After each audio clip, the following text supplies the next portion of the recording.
नमस्कार दोस्तों, जय हिंद जय भारत। मैं हूं CL Saini, CDRK Saini BEd classes में आप सभी का हार्दिक स्वागत है, अभिनंदन है।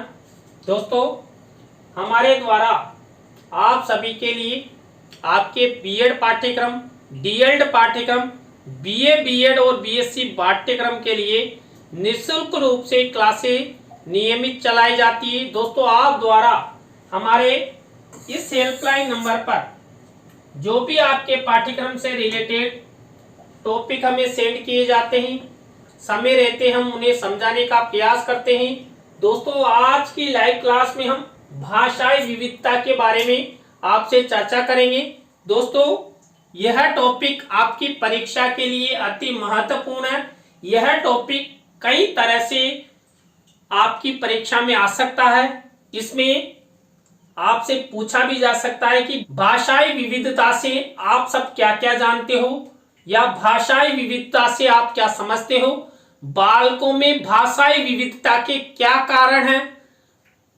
भारत में बालक एक से अधिक भाषाओं का अर्जन क्यों करते हैं, क्या कारण है। तो कई तरह से भाषाई विविधता पर आपसे प्रश्न पूछा जा सकता है।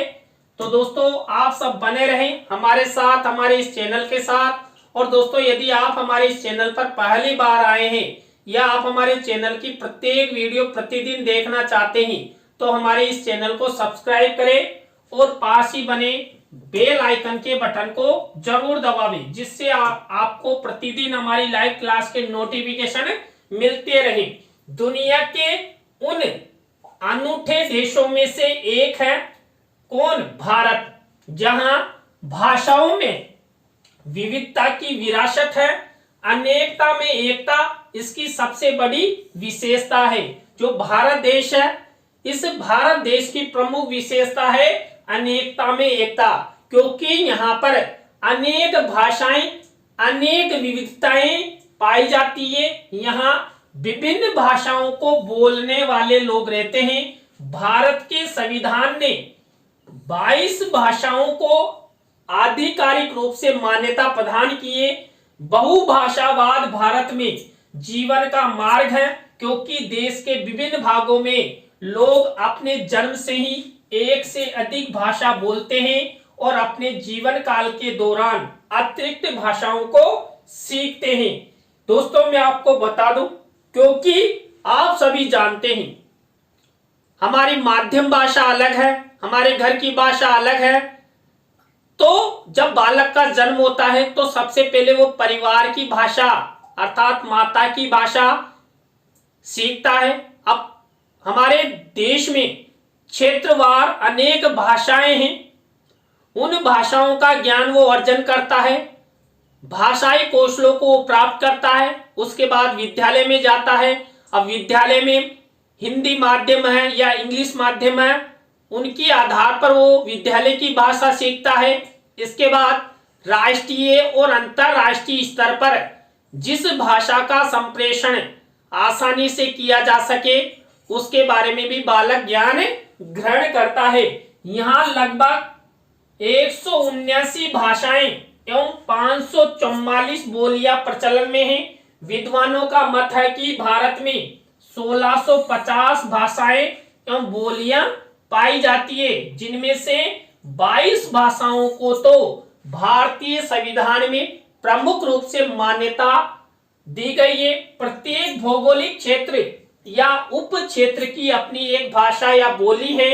भारत के ग्रामीण क्षेत्र में भाषा की विविधता को प्रकट करने वाली एक कहावत प्रचलित है, 5 कोस में बदले पानी, 10 कोस में बानी।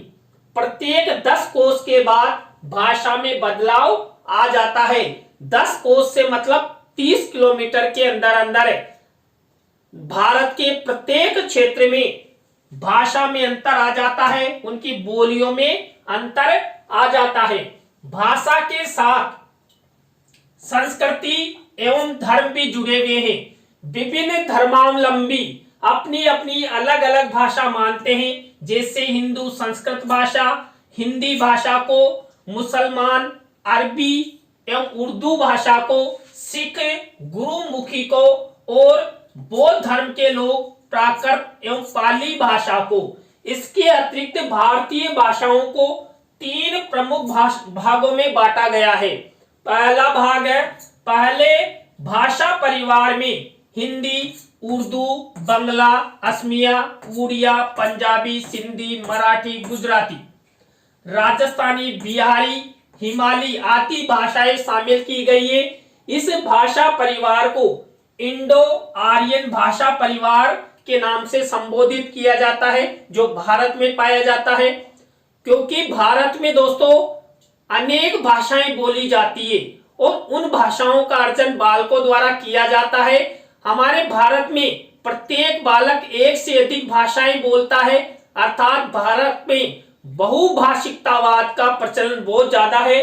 तो यहाँ पर जो पहला भाषा परिवार डिवाइड किया गया हमारे विद्वानों द्वारा, तो यहाँ पर हिंदी, उर्दू, बंगला, असमिया, उड़िया, पंजाबी, सिंधी, मराठी, गुजराती और राजस्थानी, बिहारी, हिमाली आदि भाषाओं को सम्मिलित किया गया है। आपकी परीक्षा में पूछा भी जा सकता है कि इंडो आर्यन भाषा परिवार की प्रमुख भाषाएं हैं, तो इनमें से भाषाओं को दे दे, तो आप विशेष ध्यान रखना। इसके बाद दूसरे भाषा परिवार में तमिल, तेलुगु, कन्नड़, मलयालम, गोंडी भाषाएं शामिल की गई है, जिसे द्रविड़ भाषा परिवार के नाम से संबोधित किया जाता है। तो दोस्तों हमारे भारत में भाषा परिवार का दूसरा रूप है द्रविड़ भाषा परिवार, जिसके अंतर्गत तमिल, तेलुगु, कन्नड़, मलयालम यानी कि दक्षिणी भारत की अधिकांश भाषाओं को सम्मिलित किया गया है। इसके बाद थर्ड नंबर का भाषा परिवार है। इस भाषा परिवार में मुंडारी, संथाली, खासी, हो, खरिया, बिहरौ, भूमिज, कोखा, कोरखू एवं जुआंग आदि भाषाएं शामिल की गई है, जिसे आष्ट्रिक भाषा परिवार के नाम से संबोधित किया जाता है। तो दोस्तों यहाँ पर भारतीय विद्वानों ने यहाँ पर जो भारतीय भाषाओं को 3 रूपों में डिवाइड किया है। 3 परिवार भाषा के माने हैं, इंडो आर्यन भाषा परिवार, द्रविड़ परिवार और आष्ट्रिक भाषा परिवार। तो आपकी प्रतियोगिता परीक्षाओं में भी इनमें से प्रश्न आ सकता है। इन प्रमुख भाषाओं के अतिरिक्त भारत में चीन, तिब्बती परिवार की भाषाएं जैसे मणिपुरी, नेवाड़ी एवं नागा भाषा का प्रयोग भी किया जाता है। भारतीय संविधान में 22 भाषाओं को मान्यता प्रदान की गई है। वे हैं असमिया, बंगलिया, गुजराती, हिंदी, कन्नड़, कश्मीरी, मलयालम, मराठी, उड़िया, पंजाबी, संस्कृत, सिंधी, तमिल, तेलुगु, उर्दू, कोंकणी, मणिपुरी और नेपाली। यानी कि कुल मिलाकर भारतीय संविधान में 22 भाषाओं को मान्यता प्रदान की गई है। इनमें से प्रत्येक की अपनी एक लिपि है, जिसके अनुसार इन भाषाओं का लेखन किया जाता है। इनमें हिंदी का सर्वप्रथम स्थान है। कुल मिलाकर भारत में सबसे अधिक हिंदी बोली जाती है। इनके अतिरिक्त मालवी, मैथिली, भोजपुरी, मारवाड़ी एवं पहाड़ी भाषाएं भी महत्वपूर्ण है। इन भाषाओं को बोलने वाले लोगों की संख्या 5-5 लाख है, तो कुछ को बोलने वालों की लगभग 1-1 लाख है।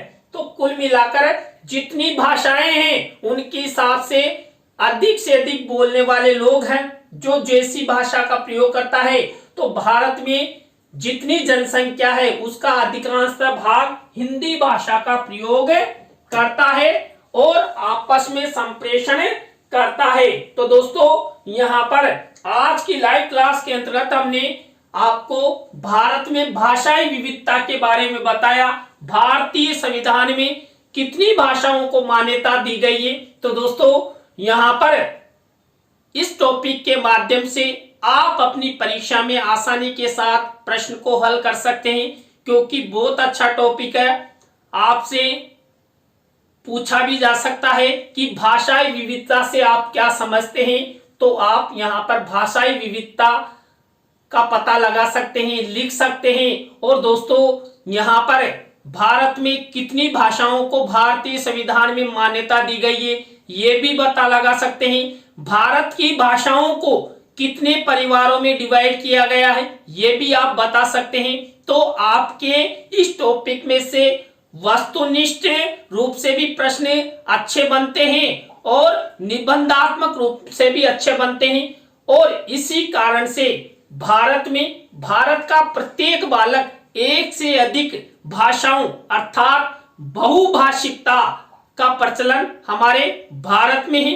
भारत का प्रत्येक बालक एक से अधिक भाषाओं को जानता है, समझता है।